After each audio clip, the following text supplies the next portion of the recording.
Kami persembahkan program Santapan Rohani, terjemahan dari Renungan Our Daily Bread.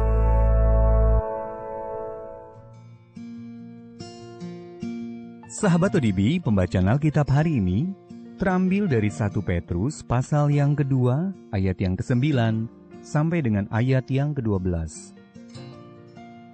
1 Petrus pasal yang kedua, ayat yang ke-9 sampai dengan ayat yang ke-12.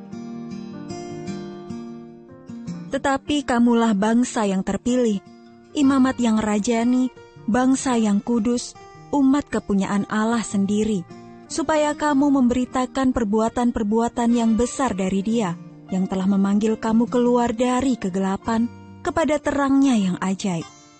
Kamu yang dahulu bukan umat Allah, tetapi yang sekarang telah menjadi umat-Nya. Yang dahulu tidak dikasihani, tetapi yang sekarang telah beroleh belas kasihan.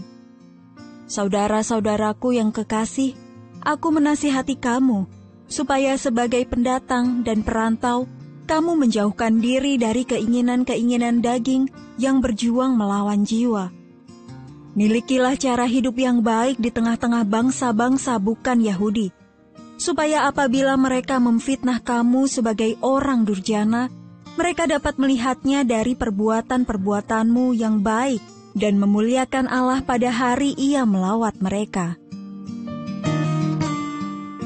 Ayat Mas Renungan hari ini terambil dari 1 Petrus pasal yang kedua, ayat yang ke-12 dalam terjemahan Bahasa Indonesia Sehari-hari. Kelakuanmu di antara orang yang tidak mengenal Tuhan haruslah sangat baik. Judul renungan kali ini, Hidup yang Luar Biasa, ditulis oleh Lisa Samra. Sahabat ODB, saya mengetahui tentang Catherine Hamlin, seorang ahli bedah yang luar biasa asal Australia, saat membaca berita kematiannya. Di Ethiopia, Catherine dan suaminya mendirikan satu-satunya rumah sakit di dunia yang dikhususkan untuk menyembuhkan para perempuan dari trauma fisik dan mental yang diakibatkan oleh fistula obstetrik, suatu cedera pada saat persalinan yang umumnya dialami para ibu di negara-negara berkembang. Semasa hidupnya, Catherine disebut-sebutlah merawat lebih dari 60.000 perempuan. Hamlin masih bekerja dengan rajin di rumah sakit pada usia 92 tahun. Dan setiap hari, ia mengawali aktivitasnya dengan meminum secangkir teh, serta mempelajari Alkitab. Kepada orang-orang yang mengagumi ketekunannya, Hamlin menyatakan bahwa dirinya adalah orang Kristen biasa, yang hanya melakukan pekerjaan yang telah dipercayakan Allah kepadanya. Saya sangat bersyukur telah membaca tentang hidupnya yang luar biasa.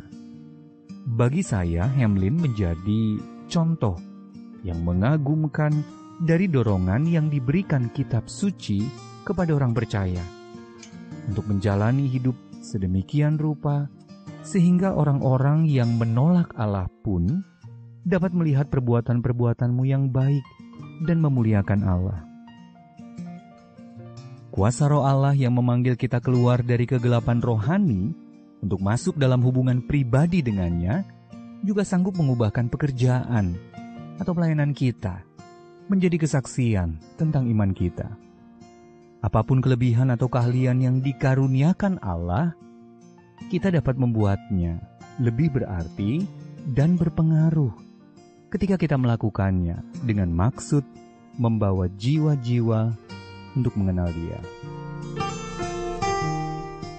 Sahabat ODB, apa panggilan Allah atas hidup Anda?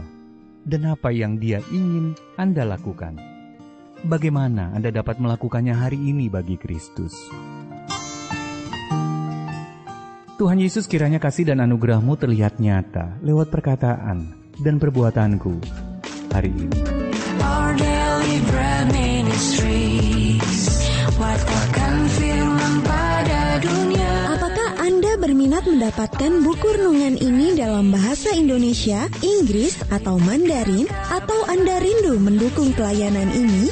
Hubungi Our Daily Bread Ministries di 021 2902 8950, WhatsApp 0878 7878 9978, email indonesia@odb.org.